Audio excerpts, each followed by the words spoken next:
Hello friends, आज मैं आपके साथ इकोनॉमिक्स का एक और टॉपिक लेके आया हूँ। टॉपिक का नाम है नाइन्थ 5 ईयर प्लान, जो कि 1997 से 2002 तक चला था और चैप्टर का नाम है प्लानिंग। शुरू करने से पहले बता दूं कि इस चैप्टर के सारे लिंक्स आपको डिस्क्रिप्शन में मिल जाएंगे। चलिए शुरू करते हैं।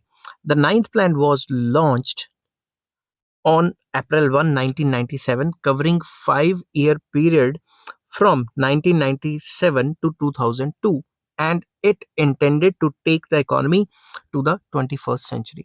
नाइन्थ प्लान कब से कब तक चला, ये मैंने बताया 1997 से 2002 तक चला, और इस प्लान ने 21st सेंचुरी का आगाज कर दिया, मतलब शुरुआत कर दी। ठीक है।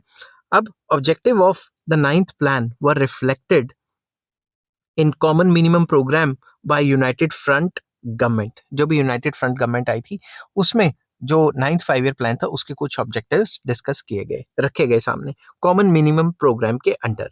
The ninth plan was set the objectives of achieving growth with equity with N emphasis on following.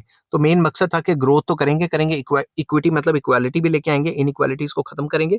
तो इसके ऑब्जेक्टिव्स क्या थे? Improving the quality of life of the people, लोगों की क्वालिटी ऑफ लाइफ अच्छी करना, standard of living, generating the productive employment opportunities देना, bringing about regional balance, मतलब रीजनल बैलेंस लेके आना, जो इम्बैलेंस है, रीजनल इनइक्वालिटीज है उसको खत्म करना, अचीविंग सेल्फ रिलायंस, अपने पैरों पे खड़े हो जाना, मतलब जो चीजें बाहर से मंगा रहे हैं वो विद इन द कंट्री बनानी शुरू कर देना। इंपोर्ट सब्स्टिट्यूशन भी इसको कहा जाता है। For the achievement of the above mention objectives, the ninth plan set the target of 6.5% annual growth rate of national income. तो इस प्लान ने सेट किया कि हम 6.5% से अपनी इकोनॉमी को लगातार बढ़ाएंगे हर साल इस प्लान के अंदर।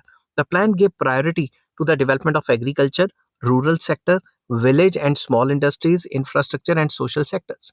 तो इस प्लान में जोर लगाया गया कि एग्रीकल्चर अच्छा हो जाए, रूरल सेक्टर अच्छा हो जाए, विलेजेस एंड स्मॉल इंडस्ट्रीज को फोकस किया गया, और इंफ्रास्ट्रक्चर एंड सोशल सेक्टर्स को भी फोकस किया गया।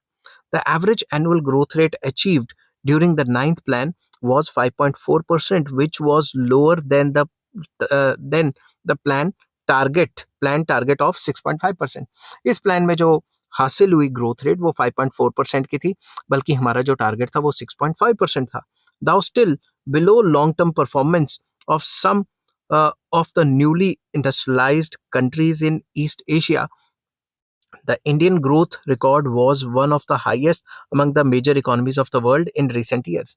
हालांकि हमने अपने टारगेट से कम अचीव किया था, मगर फिर भी हमने अगर बाकी कंट्रीज की बात करें तो उनके हिसाब से काफी अच्छा परफॉर्म किया था। This is despite the fact that the Indian economy went through a difficult phase during the last 2 years of the plan due to several unfavorable domestic and external developments. और ये तब हो पाया जबकि इस प्लान के लास्ट के 2 year India के काफी ज्यादा बुरे निकले, क्योंकि बताऊंगा क्या क्या हुआ, और इंटरनल और एक्सटर्नल डेवलपमेंट्स भी काफी अच्छी नहीं हुई। Poor performance of the agriculture sector ने अच्छा परफॉर्म नहीं किया।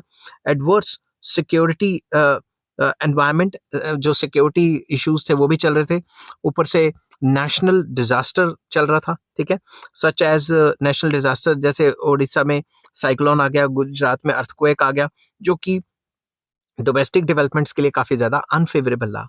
ठीक है, deceleration experienced by the global economy, east Asian crisis जो 1997-98 में आए थे। ईस्ट एशियन कंट्री के आपस में क्राइसिस चल रहे थे, कोई ना कोई जो है पंगे लिए थे आपस में सबने एक दूसरे से। प्राइसेस जो हैं क्रूड ऑयल के वो भी बढ़ गए थे। टेररिस्ट अटैक हुआ था यूएसए में इन सितंबर 2001। ठीक है, etcetera were the important external shocks which had adverse effect on the India's export growth. इस वजह से इंटरनली भी इकोनॉमी इतनी अच्छी डेवलप नहीं कर पाई और एक्सटर्नली भी प्रॉब्लम्स चल रही थी वर्ल्ड में। इस वजह से जो हमारा जो टारगेट था वो अचीव नहीं हो पाया। स्टिल हमने काफी अच्छा काम किया। आई होप ये वीडियो आपको पसंद आई होगी। अगर पसंद आती है तो please like, share and subscribe. Next topic मैं लेके आऊंगा 10th 5 ईयर प्लान, और इसमें क्या क्या हुआ वो डिस्कस करेंगे। Take care, bye bye.